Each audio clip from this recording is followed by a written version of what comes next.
अस्सलामु अलैकुम वरहमतुल्लाहि वबरकातुहू। मुअज़्ज़िज़ सामीन, दारुल अम्बियात फ़ारूक़िया चैनल की तरफ से आपसे सुहेल अहमद फ़ारूक़ी मुखातिब हैं। आज आपके सामने एक इंतहाई नायाब, इंतहाई कीमती जादू और बंदिश की काट का एक इंतहाई ज़बरदस्त अमल लेकर हाज़िर हूँ।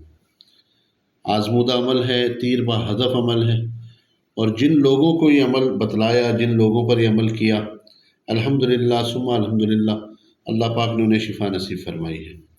ऐसे ऐसे जादू के मरीज़ हमारे पास आए जिन पर हमने सूरे फलक, सूरे नास और भी बहुत सारी अमलियात की, पर जादू उनका आर्जी तौर पे हटा। उसके बाद जो है ना, फिर दोबारा जादू उन पर कायम हो जाता था। उस्तादों से रब्ता किया तो वहाँ से फिर ये कहा गया कि ये कबाला जादू की एक किस्म है और बंगाल के जादू की किस्म है।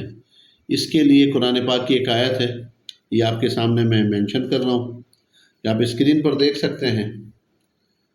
बिस्मिल्लाहिर्रहमानिर्रहीम। वक़ाल मूसा इन्नी उस्तु बिरब्बी व रब्बिकुम मिन कुल्ली मुतकब्बिरिन ला युमिनु बियौमिल हिसाब। इंतहाई ज़बरदस्त आज़मूदा ये कुरान पाक की आयत है, और मरीज़ खुद पढ़ ले या मुआलिज खुद मरीज़ पे पढ़ ले, 313 मरतबा पढ़ने पर और दम करने पर मरीज़ अल्हम्दुलिल्लाह बिल्कुल ठीक हो जाता है। उम्मीद है इंशाअल्लाह ताला आप हमारे इस चैनल से मुस्तफ़ीद हो रहे होंगे, और आपसे गुजारिश है कि हमारे इस चैनल को सब्सक्राइब करें और ज़्यादा से ज़्यादा हमारी वीडियोस को शेयर करें और बेल आइकॉन के बटन पर क्लिक करें ताकि हमारी हर नई आने वाली वीडियो आप तक पहुंच सके। अस्सलामु अलैकुम वरहमतुल्लाहि वबरकातुहू।